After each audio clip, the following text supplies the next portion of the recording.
Hello, this is David Kozik, Chief Spiritual Officer and Senior Minister for the LoveMakers Foundation. Today is our fourth part of the five-part series on Jesus and love.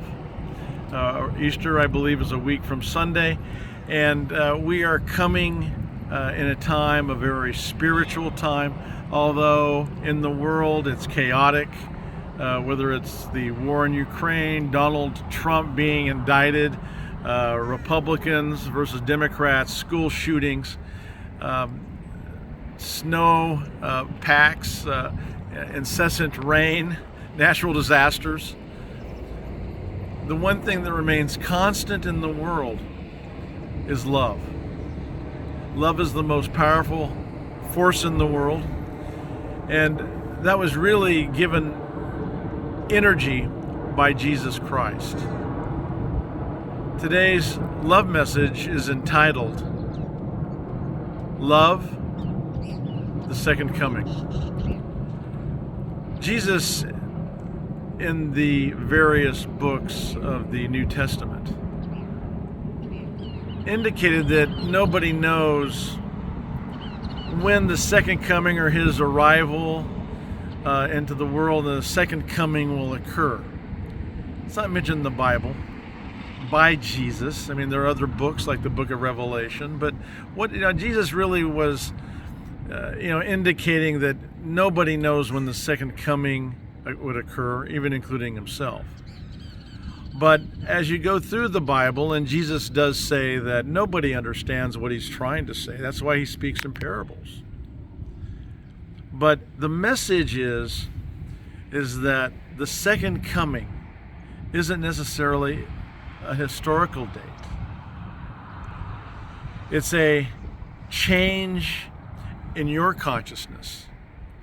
It's the moment that you find the Christ in your heart. It's the moment that you become love. It's the moment that you learn to love unconditionally, to be compassionate, to be forgiving, to be courageous in love. Jesus, of course, as I've talked about many times, gave the great commandment to love God, gave the great commandment to love others as you love yourself. But most importantly, he said the kingdom of heaven is among us.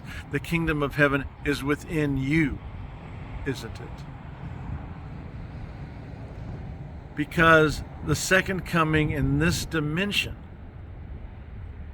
is your change in consciousness from fear to love. That's the message Jesus was trying to convey. The word Christ was attached to his name because it's that Christ energy of love that is us. Because you are love, that Christ energy and the second coming resides in you, and the second coming happens when you switch your paradigm from fear to love. When you do what it takes to become love, you will discover the Christ. You will be in the second coming. And then let history and the historical second coming take care of itself. I remember as a young man, I listened to a very prominent evangelical speaker whose name I will not reveal, but the second coming was supposed to happen 40 years ago, 50 years ago. I think historians would agree that many people, probably including Jesus and the Apostle Paul, thought the second coming would happen within that first generation of Jesus's death. But after at least 2,000 years, nothing has happened, of course. Look around. And you'll find that there's a lot of great beauty out there that even transcends what we can imagine. But the second coming is here now for you because it is love. Let history take care of itself. Let your second coming of love and the Christ be here now for you. Dear God, at this moment I know, and we know, that the Christ is within, that the love empowers us in every way. Wealth, health, relationships, and we move the paradigm in ourselves and in the world from fear to love, because love is the way. And I am love, you are love, we are love. So it is so. Amen. Read about Jesus, read about love, and know that you are love. Come to love now. That's your second coming, and will lift your consciousness to the infinite. So it is so.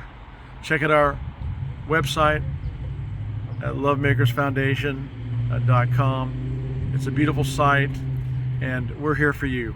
Give us a call for prayer and spiritual support. Remember, love is the way.